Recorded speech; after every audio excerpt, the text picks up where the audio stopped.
Ang matabo sa uling mo inadlaw, may kaanggid-anggid nga laragway sa mga natabo sa unang mga panahon. Katulad ni Jonas, katulad ni Belshazzar sang mga sang Babylonian Empire, Cyrus the Great, kagiban pa nga ato natunan sa sini nga quarter.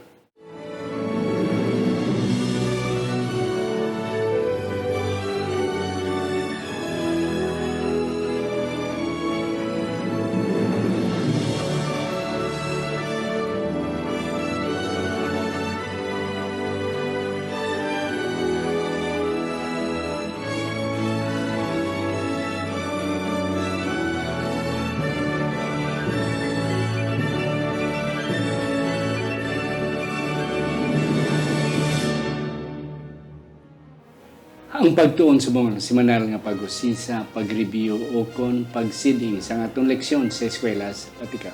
Ini ginadala sa inyo sa Media Ministry Department sa atong iglesia diri sa Central Philippine Adventist College diri sa Alegria Murcia, Negros Occidental, Philippines. Isa ini kay Ilonggo o kon hiligaynon nga version sa atong weekly Sabbath School lesson nga ginatunan sang iglesia sa bilog nga kalibutan. Ako si Pastor Luisito Tomado inyo masonson nga host. Kag sa siningit yun, ari ang aton mga resource persons. Una, akong pakilala sa inyo ang aton senior church pastor diri sa Central Philippine Adventist College Church. Wala sang iban si Pastor Delbert Hintapanan. Pastor, mayong hapon sa imo. Ang adlaw, Pastor, ang adlaw man sa atong mga kamyanan, ang adlaw, kaya sa tagsa-tagsa, nangyari karoon na nagasunod sa inyong programa. Ako nagapanamyo aliwat sa inyo, bisan hindi ko maisa-isa ang inyong mga pangalan. Salamat ng sa gihapon, ng kaupod ka mo sa sining programa sa pagtuon sa pulong sa Ginoo. Mga kauturan, si Pastor Delbert originally taga Negros. Diri nagdako, diri nag-eskwela, diri nagkapangasawa, diri na siya sa iyang pamilya. May kadwa na akong pakilala sa inyo. Originally halin sa Samar, isa ka waray-waray. But yet, dugay na sa diri eskwela sa CPAC. And he learns to speak a little bit of Ilonggo, Hiligaynon, Makot. Kagaton gid siya mahangpan. Wala sa ibang si Sir Janber, Janber, siya go mga kauturan. Isa ka graduate na naton nga estudyante diri sa CPAC. Kag ang iyang assignment karon siya ang local church pastor sa Bata Church dira sa District 6 sa Bacolod City. Sir Janber, mayong adlaw sa imo. Yes, mayong adlaw Doc, mayong adlaw Pastor, kag mayong adlaw man sa aton mga kauturan, mga kabyanan nga nagalantaw subong sa aton pagtuon subong nga programa, no. So subong nga semana kamong ginaimbitahan sa pag-study sa atong lesson review. Kundi kita mag-study sang mga Old Testament historical accounts nga magahatag sa aton sang kahayag, katinawan sa kung ano ang mga matabo nga mga butang sa katapusan ng mga tinion. Yes, and that's correct. Correct. Maghatag sa aton sang tinaw nga panghunahuna, kag tinaw nga talan-awon kung ano ang may trabaho sa uling manadlaw. Ari na kita sa last lesson of this quarter, images of the end sa Ilonggo Laragway sang katapusan. Kagini katapusan na naton nga semana sa pagtuon kung ano ang propesya. We were not studying about prophecy itself, but we are trying to get some ideas of how to study prophecies through symbols, allusions, and images. Di karon images, laragway talanawon. Yes. Pastor Delbert, ano ang aton ginapaabot sa sining nga semana?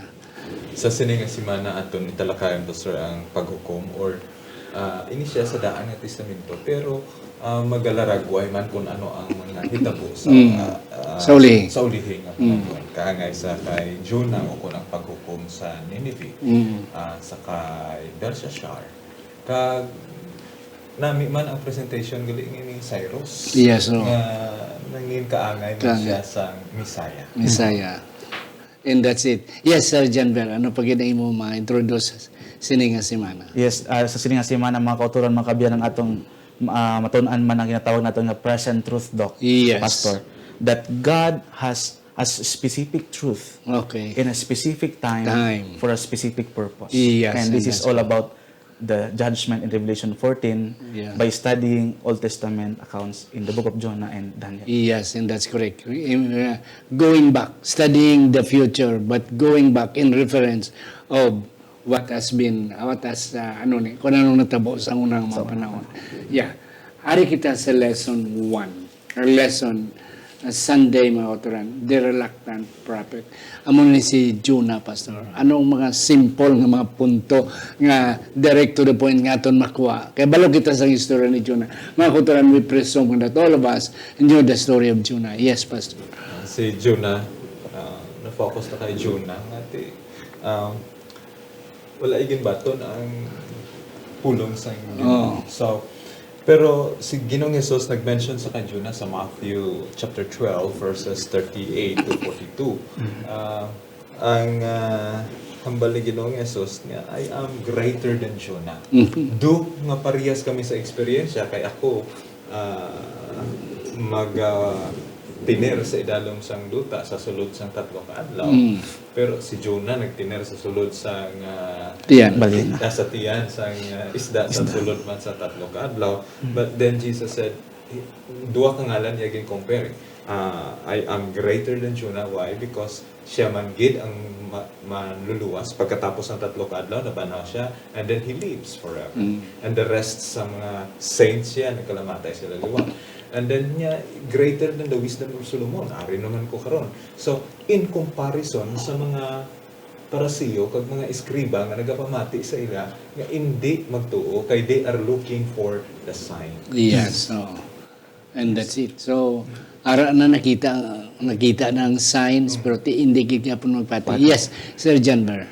I would like to emphasize, Doc, ang context no sa Matthew 12, 38 to 42, mga kauturan, mga kaabyanan. Sa sininga time, kakatapos lang mag-perform ni Ginoong Hesus sa mga pang-ayo bala, pagpangtambal, sa mga masakiton, kag exorcism. Kag the Pharisees and the scribes, Pastor Delbert, they thought that Jesus' authority came from Beelzebub, the prince of demons, or Satan himself. So, they asked for a sign. Nangayo sila sang sign kang Jesus Christ kung di halin ang iyang authority. So, Jesus used the story of Jonah to reference to his authority. Jesus made a parallelism, mga kauturan, may ara sang contrast kag similarities between Jonah and Jesus Christ. Number 1 is that Jonah was reluctant and unwilling. But Jesus was willing. He offered himself to be substitute for us. And number 2, mga kauturan, mga kabiyanan, is that si Ginoong Hesus namatay. He was in the heart of the earth for 3 days and nights because of the sins of the world. Hindi tungod sa iyang sala, because tungod sa sala sa mga katawhan. Pero si Jonah, ara siya sa sulod sang tiyan sang balyena, hindi tungod sa sala sang ibang kundi tungod sa iyang kaugalingon nga sala. Kaya nalagyo siya. Yes. Nagbinuteg pa siya. Nagbinuteg. And then, isa pa nga ako nakita, is about Jonah. Kung dito na siya, ginbugwa na siya sang balyena sa Nineveh. The first day na yun, nagkuha na yun siya. Kaysa sulod sa tiyan, dito na siya nag-rehearsal na pangayo nga, okay, I will now do the mission. So the first day, nagwali na sa dayon. And then people asked him, who are you? Pastor, So, who are you? And then siling ni Jonah ngati, I am a Hebrew. Nya kag ako nagakahadlok sa Dios, nagtugas ang langit kag sa duta, in which this is a specific message. Yes. Nga mensahe man sa kauling adlaw. Present. Ang Ginoo nagatawag man sa iya katawhan nga simba sa iya nga siya nga nagtugas ang langit. Amen. Yes. Amo na, later on, people will question, sino ka mo? Nga ang wali ka mo sini, nga aga mo ka mo sini. Ang sabat ni Jonah ay am a Hebrew. In other words, Hebrew is children of God. Okay, and I fear God. Nadlo ko sa Ginoo. That's why I am preaching you. Ina nga mensahe na contaminate daw naglaton sa mga ang kahadlok, the fear, naglaton sa mga tawan, ang mga katawan, naghinulsol. Yes, Sir Janver. I would like to emphasize, thank you so much, Pastor Delbert. I would like to emphasize na kining pagpakilala ni Jonah, Doc Tomado, it foreshadows the first angel's message in Revelation 14. Yes, correct. Yes, nga ato makita mga kauturan that God has decreed a judgment to Nineveh because of their wickedness. Mm. And in Revelation 14, we're also talking about judgment, Doc. Mm. That's why the first angel is called he is calling for a loud voice. Yeah. He said, "Fear God, give glory to Him, for the hour of His judgment has come. Worship Him who made the heaven, the Yeah. earth, the seas, and the springs of water." So the way Jonah described himself sa iyang pagpakilala, it points out to Revelation 14 na ato makita na sa katapusan ng mga inadlaw, the central issue will be worship Yeah. in the last days. Kung atong makita mga kauturan nga Jonah described God as the creator. The same as in Revelation 14. But silingon mga kauturan, mga kabiyanan nga sa katapusan nga mga tinion, ang magiging central issue sang aton nga pagtuo sang great controversy will be the worship of God, the creator. Yeah. It is the specific mention of God, the Creator. The Creator. Kaya ti ang iban nga Diyos, siya, creation lang na Tinuga. sila, tinuga lang na sila. Whereas, ti sila ni Jonah, ang nagtugag isang langit, isang luta. Amo na akong ginahadlukan. So, that's it. Kaya ti ang mga Ninevites, mga Assyrians, ang ilayang mga Diyos, siya ang mga hari nila. Oh, yes. So, the people who has the message sa ulihing ang mga adlaw, as well as in the days of Jonah, because siya lang ang propeta sa Ginoo nga may ang kasubong nga mensahe, are the people who are worshiping God. Yes. The people who are worshiping God As the Creator. as the Creator. As the creator. The description of the God that we worship is the Creator God. Hindi kay gintuga nga Dios. Oo. Na. Yeah, balik ko sa mo Pastor Delbert. Work of repentance. Ano na di nga ati amo ni wala na destroy ang Nineveh. Yeah. Ano ang ilang nahimo? Way back sa concept kay gina nga the present truth, amo ni siya ang ginwali ni Jonah, amo to ang kamatuoran nga ilang kinahanglan sa sato nga panahon. Yes. With that specific group in a specific purpose. Kasubong nga ginhambal kay gina. So a distinct message. So ang mensahe sa katapusan nga adlaw is characterized of the same. Now, nga wala na dayon sa ila. So at least there are two kinds of prophecy. Conditional and there are unconditional prophecies. May mga butang nga gintagna sa Biblia kaangay sa second coming. Regardless of human response, maabot ya si Maabot yung Ginoong Jesus. No, bahala da kung ano in human response, maabot ya Ginoong Jesus kag madamo pa iban nga mga prophecy. But in the sense kay ang mensahe ni Jonah nya kung hindi ka maginulsol, papason ka mo, laglagon ka mo sa Ginoo. Conditional. So then therefore, with regards to the response sang katawhan sa Nineveh, kay siling sang Jonah chapter 3 verses 5 to 10, nagtuo sila ya. Kaga ang hari gani mismo nagtuo kag siling ya siya ang nagmando. Nagbayo sila sang sako kag nagbutang sang abo kag naghinulsol kag nagpuasa as a sign of repentance. So kung may ara pag hinulsol kag pagtuo sa katawhan sa Ginoo, ang malaot nga mga butang hindi madayon suno sa ginwali ni Jonah. Yeah, correct Pastor. May duha ka klase sang prophecy. Conditional prophecy and unconditional. In other words, bisan magkaya kulob ka, matuman gina. Yeah, second coming. Ang isa pagit Pastor, judgment. Mabuti niya adlaw sa paghukom. Okay. Pero ang conditional dira sa mga tao. Na? Di kung minulsol ka, hindi ka madala. Pero kung hindi ka manginulsol, dala ka gid. And that's the point. Yes, Sir Gender. Doc and Pastor, I would like to emphasize kung unsa ang nature sang mission sang Ginoo. Ato makita sa story ni Jonah nga God's mission is globally and universally.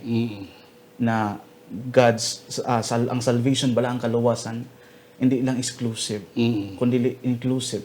Pero ato makita nga God is also concerned not only for Israel but also for the Ninevites, sa mga Assyrians. So ato makita makaturan nga God's mercy extends even to those unbelievers, to those foreigners, Ninevites. Nga kung kita gali mga kauturan, mga kabiyanan, kung maghinulsol kita, if we turn away from our sins, from our wicked ways, God will surely forgive us and will save us from what is being decreed. Pero may ara man sang ginatawag naton na unconditional apocalyptic na mga prophecies nga matabugid despite of human response, matabugid siya sa katapusan ng mga panahon. Yeah. Mga kauturan amo nang kanami sa Ginoo. nga maabot hindi gid iya mapapakyas kung sa Cebuano pa hindi gid iya mapulak mabuti siya. Kaya ang iyang paghukom mabot gid pero ara sa aton ang conditionalness. Oo. Ang conditionality ara undi sa aton na tao how we respond. Yeah. Pastor, kadto na kita, why na kita time gid kayo nga dako. Kadto kita sa Tuesday, Belshazzar's feast. Ano na di ang natabo, Pastor? Kabaluman ni isang istorya ni Belshazzar, gina-assume na ito mga kauturan, nakabalo na kita sa isang istorya ni Belshazzar. Ginkumparar siya sa kay Nabucodonosor. Si Nabucodonosor suno sa chapter 5. Amo man ang ginlaragway sa ato sa chapter 5. Kasi si Nabucodonosor sang nagpabuga. Pabugal siya. Actually, in verse 18, silang sa versikulo 18, so, gintagaan siya sang Ginoo, sang kadungganan, honor, and then because of that, he has the authority kag tanan nga mga hari sang duta nagyaob sa iya. Hasta nga nagtubo ang bugal sa iya, kag ginkuha sa Ginoo sa iya ang iyang himaya. Kag ginpakamang siya kaangay sang sapat nga nagahalab sa latagon.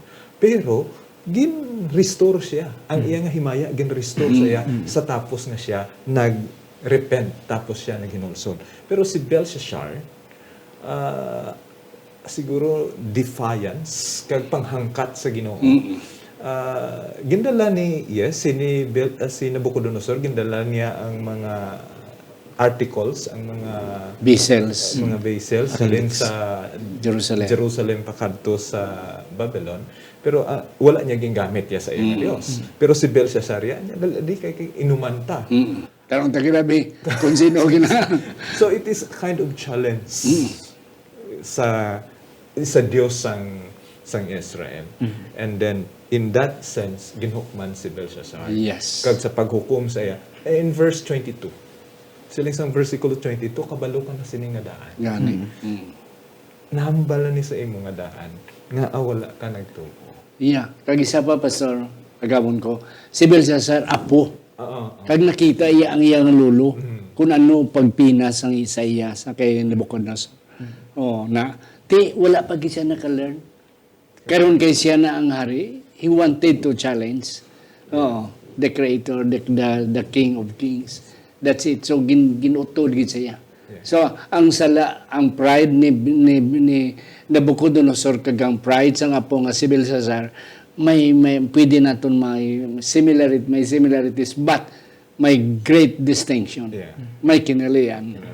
Yeah, may Sir John Bear. Yes, nakita na ko diri sa atong lesson Doc nga sa katapusan nga naad mga inadlaw, as the final crisis breaks upon the world, people will be given the opportunity to know the truth as well. Just like what happened to Belshazzar, no? Nga si Belshazzar na witness niya kung paano gihambol sa Ginoo si Nebuchadnezzar. Nagkamang-kamang siya sa duta, nagkaon sang sagbot na parehas sang banana, pero gi-restore siya sa Ginoo. So nakita tani ni Belshazzar kung ano kanami ang Ginoo bala, that despite of his punishment ang Ginoo ga-restore gid, gatagid sang kagawsanan sa tao. Pero sa katapusan ng mga inadlaw, amo man yung matabo sa mga tao Pastor, nga they will know the truth, they will be bombarded by truths of the Bible, pero ang issue dira is your response to the truth that you have received. Si Belshazzar nakibalos ang truth. Correct. The only thing is that he was too arrogant. Arrogante gid sa kayo yang. He wanted to challenge. Sabi, ipagawa na dang mga kupa ng alin sa siling balaan na may talawang tanong gina in that evening amo dahil natapos Pastor. Correct, Pastor. So he knows the truth by mind. He has the information. He has the knowledge. In fact, he knows how to challenge. Yeah. Kaya nabalaan niya mo. Pero wala niya butang sa iya tagisuo. That leads nga magagiya sa iya pakadto sa paghinulsol. And that very night, sina mismo nga gabi, ginkuha sa iya ang iya ginharian. So, judgment is certain sa itong mga dili mahinulsol. Imagine bala, i-challenge mong Ginoo. Nag-represent na sa Ginoo ang mga vessel na mo, ang mga kupa na, ang mga goblets na dalin sa Jerusalem. Kaya ang templo ya, puluyanan sang Ginoo, labi na gid atong Shekinah o ang ang tigin pangwa gito tanan nila, and then amo ginabala nga ang mga butang nga mga balaan sa Ginoo imo gani hampangan na init kinang Ginoo, sobra kinang Ginoo. Sa Nebuchadnezzar may pride siya. Correct. Pero wala iya to gintandog niya. Correct. Ang iya yung pride, ang iya lang yang nagsagwa ng Sa iyang accomplishment. Oo. So, and that's it, mga kauturan. Hindi ginato niya hulampangan ang adlaw inog paway. Correct. Kay balaan na sa Ginoo. Hindi tayo hulampangan ang mga butang sa sulod sa iglesia. Labi na ang ikapulo sila sa Ginoo. Ako nini. Hindi mo ni gamiton because gamiton ta kaning hindi aton dako gidya nga palamungol naton. Yes, drying up the Euphrates, Pastor. Dire ko lang na realisar sa sining leksyon natin, Pastor, no, ang drying of Euphrates. May isa di ka prinsesa ang ginahingalanan nga si Nicoteres nga kay may mga pateri siya nakahimo niya nga napalikaw ang suba. This is the strength of Babylon. Yeah. This is the strength of Babylon. Ang River Euphrates. Ang Euphrates River. Wala pa sang syudad nga may suba. Nga sumunod. Gaagis. Wala problema sa tubig niya, wala problema sa vegetation. Yes, Pastor. But in the mind of Cyrus, the same strength has become the weakness. Same weakness. The weakness of Babylon becomes so comfortable. Yeah. Nga wala na siya, bahala ka mo da, maglinya ka mo da, bahala pila ka mo da, kaadlaw mag-income sa amon. So self-fortified sila kaayo. Walled ang city, wala gid diya sang kwan. Yeah. Actually, Pastor and Doc, duha ang wall sang sang Babylon. Duha ang ilang wall. So they feel so secure. Bahala may may mga kontrang gapalibot sa Palibot ila. Katulog lang sila. Yeah.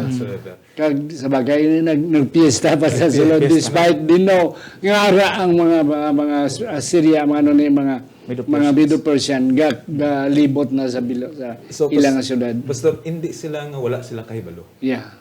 Kahibalo sila pero secure. Yes, they feel very secure. Wala sila nagbalingo sang danger sang nga matabo sa ila kay nagsaligid sila sa ila walled city.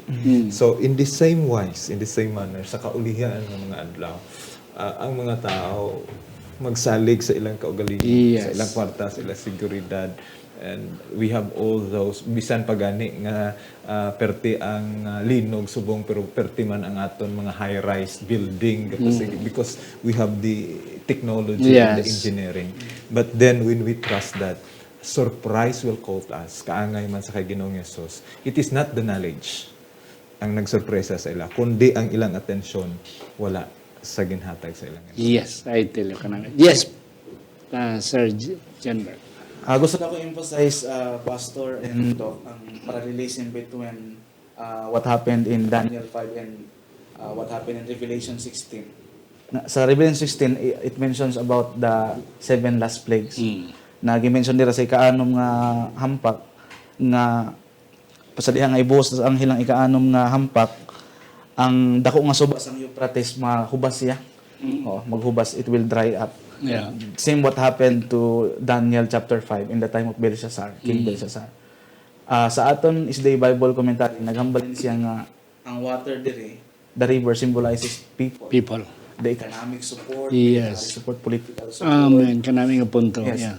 And in the last days, sa katapusan ng panahon, it will be withdrawn Yes. from the spiritual Babylon, representing the Babylon in the time of Daniel. Yes. Kag kita mga kauturan, I am asking you, diin ang inyong allegiance sa subong nga katapusan nga panahon.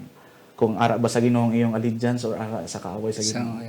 Because ang natabo sa Daniel, gi-prophesy man sa Revelation 16, nagpahibalo kini nga sigurado gid ang kadaugan sa Ginoo sa katapusan ng panahon. Yes, and that's Pastor Delbert and Sir Janber. That's correct. Ang sa Revelation sa prophecy, ang tubig simbolo sa tao. Na sa ikapitong tunglo sa Ilonggo no kanina, kapitong kalalataan. Ikalima. That the river Euphrates will dry up. Okay. Ang punto dira nga ina nga suba nagrepresentar sang gahom sang kalibutan. Nagasalig kita sa gahom sang kalibutan. Ti karon mayara na artificial intelligence nga salig na lang kita isa lang kapindot ara tanan everything is given to us and sa siling ni Elon Musk, okay, nga ang artificial intelligence one day will supersede magsobra pa kag mag-take sang power sang gahom sang Almighty na imagine nga salig pero they will come nga mag-aboti ng 7 ka mga hampak kalalatan ang tao ma-dry up, madula initanan ng mga intelligence, madula initanan ng mga ingenuity, and then ang magpabilin ang Ginoo. Pastor, yes, some more. Amen, Pastor. Sa sina nga punto na. Yes, sa siniman nga punto, Pastor. Amo ni bala, the drying ups of Euphrates, sang Euphrates, hindi lang gali kaysa sa nga panahon na maintindihan, kundi all the way through the second coming of Jesus. Nga ang power sang tao, wala lang kumalingking. Kayo mga tanan, magkaladula, mamala na tanan, ma-stack up na tanan.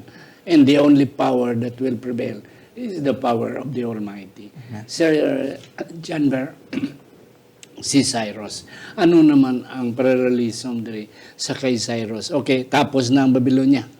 Okay, si Nebuchadnezzar, dayon naging boslan sang iyang apo nga si Belshazzar, naperdi sila sang Medo-Persian tungod nga ang ila strength, ila man nahimo nga weakness. Nga ang strength nila ang suba. Okay, dira ang tanan nga trade and commerce nila, ang tanan dira nga kwarta nila arada gagi sa suba. Pero nakita ni Cyrus nga ini mahimo nila nga weakness. Kag dito gin dry up, gin pamala ni Cyrus, kag dito nagagi ang iyang mga sundalo while nagapiesta. Now si Cyrus nahimo siya nga do katulad man ni Kristo. Yes. In what sense, Sir General? Sa Isaiah 45 verse 1 mga kauturan, si Cyrus describe siya nga his anointed. Nga aton man siya ma-translate sa term nga Messiah. Pero dili kita kayo magpasobra mga kauturan kay when we talk about typology, ang type dili gid na siya actually parehas gid sa antitype. Sa antitype.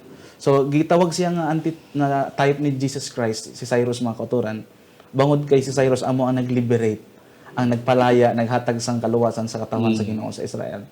Kag because of Cyrus decree na rebuild ang Jerusalem, ang temple, kag nakabalik ang katawan sa Ginoo sa Israel. Amo na nga si Jesus Christ, we can say that ikaduha nga Cyrus, espiritu.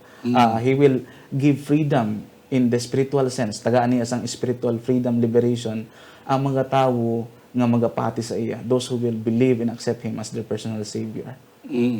Mga kauturan ng istorya, kung natapos na ang Babylonia, nabulos na ang Medo-Persia, pinagi kay Cyrus, kag sa kay Darius, mga kauturan. Karon ang hari amo na si Cyrus.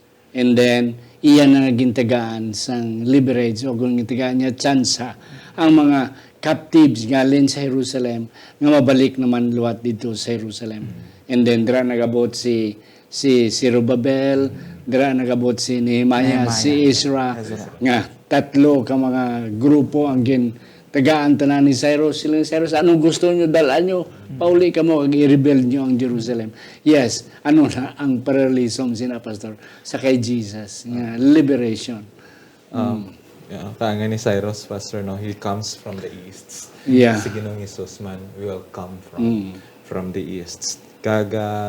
Well, he is a Gentile king, pero ginhingalanan siya as the anointed one. Jesus is also a king, that he will come from the east. And he is truly the anointed one. Perhaps sa aton yung Biblia subong, ang pinaka-last and next sa Matthew is Malakay. Pero as been pointed out sa aton nga leksyon, sa original yung Biblia, ang inisya amo ang katapusan sa Biblia sa mga Hudyo. Citing 2 Chronicles dito nga gina-prophesy or nahanungod sa ginhimo ni Cyrus nga pag-restore sang rebuilding sa Jerusalem. Because Cyrus used His kingdom to glorify God. Amen. Gingamit niya iyang ginharian sa pasidungog sa Ginoo hindi kaysa sa iya kaugalingon Yes. compared to Belshazzar, compared to other kingdoms. Ya, kang isa pagid, nabalaan ni Cyrus niya ang Babylon. Grabe ka strong. Kaya kung iya lang awayon face to face, hindi iya gid madaog. Pero imuan niya technique. Nga bisan siya ubos-ubos, i-compare sa Babylon, yet na perde niya. Kaya ang Babylon niya daw self-confidence. Sa mga basketball bala. Muna, kung ang isa ka team nga tama ka self-confidence, ang tendency maperde sila sa mga minus-minus nga kontra.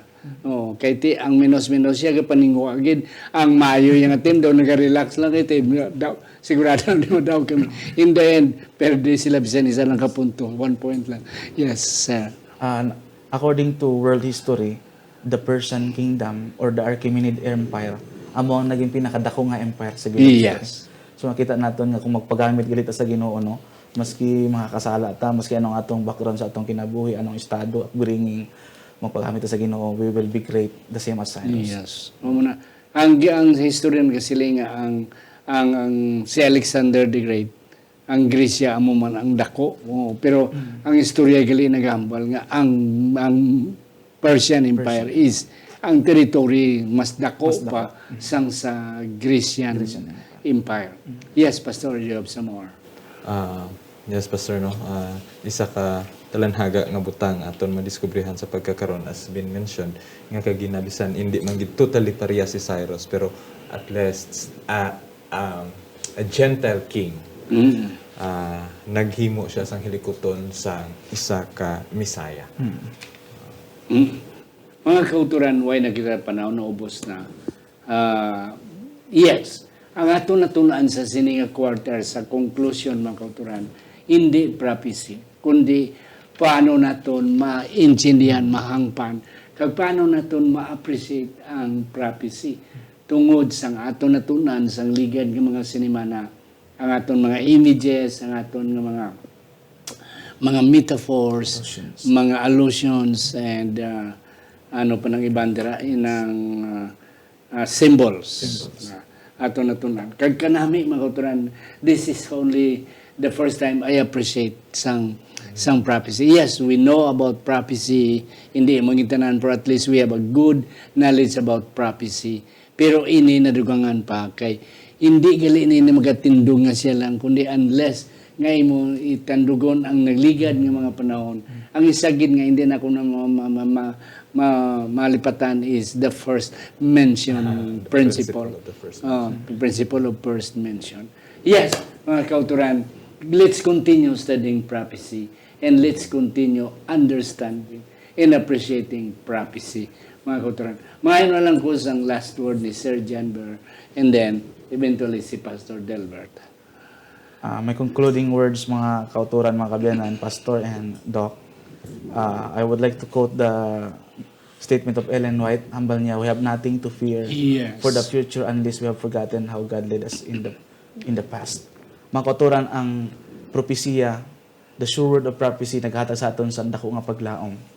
Ang propesya naghatag sa aton sang sure nga assurance nga sa katapusan nga mga inadlaw, kung ara kita sa pagpangalagad, ara kita sa pagtuo, ara kita sa tiilan sa Ginoo, hindi kita maparehas ni Belshazzar, kag kita maparehas kita ni Cyrus, we will be great and we will be victorious, no? Sa dili kay pagbalik sa Ginoo, mga kauturan.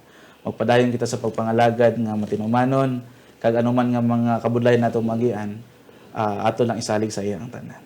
Yes, yes, Pastor Delbert. Sa aton mga kauturan, samtang magatakop ang aton leksyon sa sininga trimestre, ang Ginoo mayara propeta. Kag ikaw, kag ako, ang gintulingan sina ang katapusan nga mga mensahidor sa Ginoo. Amen. May ara siya pinasahi nga mensahe para sa aton nga panahon sa pagkakaroon. May mga panahon nga kinahanglan kita magtindog sa aton pagtuo, kaangay sa mga propeta sa Ginoo sa pihak sa peligro sang kamatayon. Apang magapabilin kita sa gihapon kag hindi kita agod nga hindi kita mahubsan sang suba kaangay sang Euphrates nga kung sa diin magalakat kita nga hubo kay wala kita nakapanganda. Kag ang Ginoo mayara kag ikaw ang himuon niya nga iyang tinangduan sa sinulay. Yes, mga kauturan. katulad ni Hunas. Ang mga katawan sa uli mo adlaw mamangkot nga ang nakabalo ka mo sini, nga ang nagahambal ka mo sini, nga ang nagahatag ka mo warnings. Kabay pa nga mangin katulad ni Hunas mga kauturan, magasiling kita ang Ginoo nga amon ginaalagad manunugas ang bilog nga kalibutan. Kag dapat naton siya kahadlukan. Kaya ang iya nga maginahambal sa uling mo kunon, sigurado gid matabo gid mga kauturan. Depende lang sa aton pagtuo, ag depende sa aton pagsalig sa iya mga kauturan. Sa hindi pa si Pastor Delbert, magapangamuyo aton anay pasalamatan ni aton mga sponsors, Dr. Norbin and Ma'am Rosalina Hevieso, Elder Herbert and Ma'am Evelyn Tamone, Dr. Irwin and Dr. Rhoda Hardinico, John Luciano and Goldie Joligi Jr., Alex Pehedero and Ma'am Gina Federo Ilumar, Iboy and Jessica Malabanan, Jimmy Trino and Anili Trino Perdido, Mark and Meryl Mendoza, Ido and Fimi Don Vandes, Johan and Myla Susana, Ladel Labalan Gascon, Marlubel Hiruta Lurin, Antipas Piedad, Pastor Phil and Marlene Peregrino, Jet and Susan Caro, and Manang Helen Barbasa, together with Manong Carding Mendoza. God bless you in your support of this program, of this project, mga kauturan. Pastor. May gugmaon kay dalang Paniamay. Salamat sa imong gugma nga sa pihak Ginoo sang amon pagtalikod sa imo mga mensahe. Ikaw sa gihapon nagapanghikot kag nagapadala sang mga manugtunda kag mga propeta sa paglambot sa amon sang amon mensahe o Ginoo. Kung sa diin makatalupangon kami kag magahinulsol. Kung sa diin ikaw may kaalipungot sa amon mga kalapasan, apang ikaw may gugmaon nga nagapadala sa ila. Kag ipadala kami o Dios, kag ihatag namon ang mensahe nga naggikan sa imo. Kaupod sa mga kauturan sa pagkakaroon samtang amon natun-an ang mga illusions, ang mga prinsipyo kag ang mga laragway sa ulihi nga manghitapo sa ning kalibutan, lig-una kami o Ginoo. Kag niyan kami sing bugos imo pagaluwason kag magkalipay kami sa imo mga saad. Ini amon ginatugyan nga ang imong mga saad amon mabaton sa pagkakaroon sa gahom kag sa ngalan ni Ginoong Hesus. Amen. Amen.